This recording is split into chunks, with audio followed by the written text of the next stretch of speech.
One Punch Man is back. Season 3 just started and I've got a lot to say already. After years of waiting, instead of wondering what happened, the wider anime fandom is instead asking, will the show look good this time around?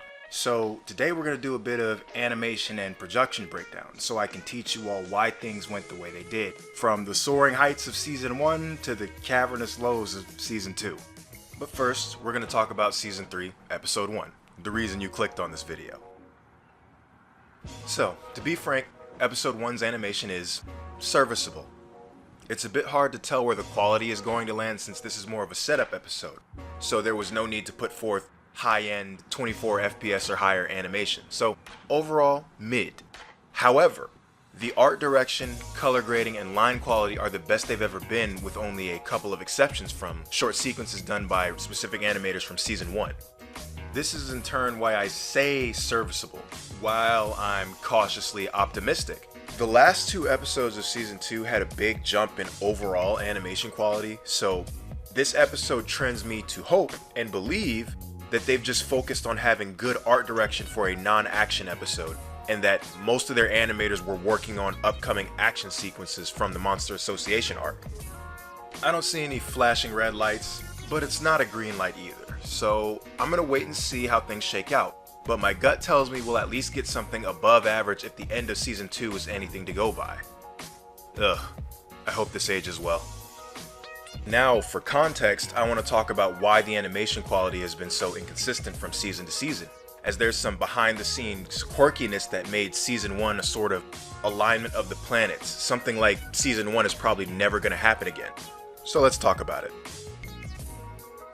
When people talk about One Punch Man Season 1, we look back at the sheer quality and visual style of its kinetic motion, camera work, and compositing.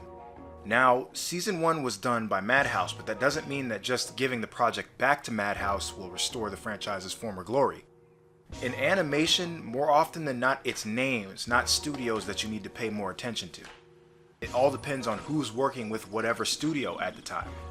Season 1 was incredible because of the team that director Shingo Natsume pulled together. Japanese media, be it the video game industry or the anime industry, thrives on personal connections. In fact, it's the reason that games like Super Smash Bros. Was able to get the rights to so many characters. Masahiro Sakurai quite literally has the cell phone numbers of nearly everyone he'd need to call to get Cloud Strife or Solid Snake into the game. The guy has connections, and so does Shingo Natsume, the director of One Punch Man's first season. He had connections with some of the best animators in the industry due to the Watanabe anime Space Dandy. Everyone wants to work with Shinichiro Watanabe, and he's the guy who created Cowboy Bebop, Samurai Champloo, Space Dandy, and now Lazarus. After working with Watanabe on Space Dandy, Shingo Natsume had both the clout and the track record to pull together a dream team to work on One Punch Man, and everyone he met on Space Dandy wanted to work with him again. So naturally, when he started putting together One Punch Man, the best animators in the industry just showed up to help out. The result of this was this all-star collaboration. It didn't really feel like a TV production, it was more like a movie almost.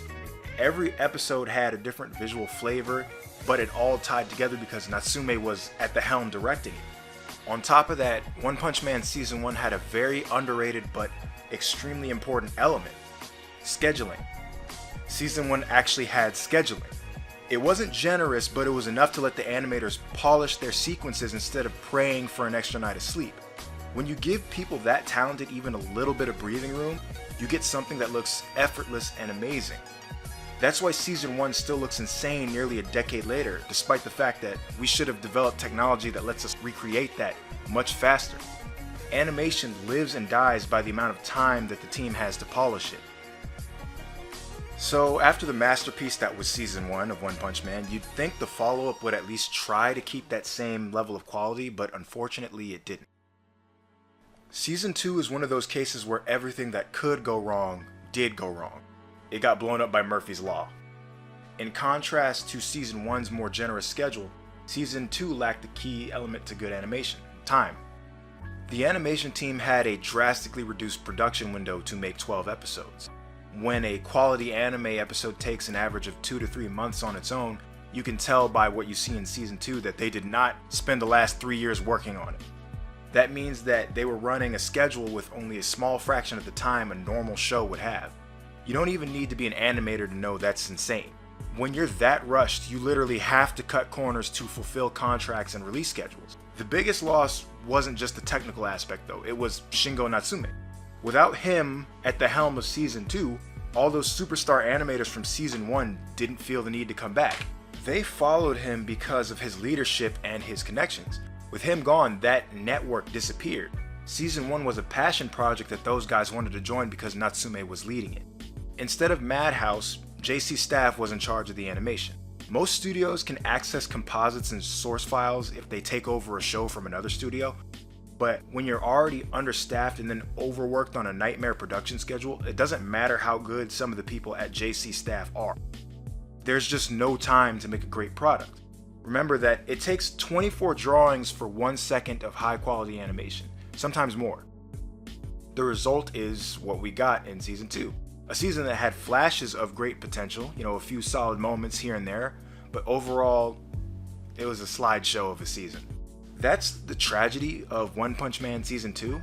In it, I could see genuine flashes of comparable quality to Season 1, but without the time to polish and add additional in-between frames, there was just no way it was going to be good unless it got delayed massively. Despite there being 4 years between Season 1 and Season 2, they definitely spent less than 9 months working on the show.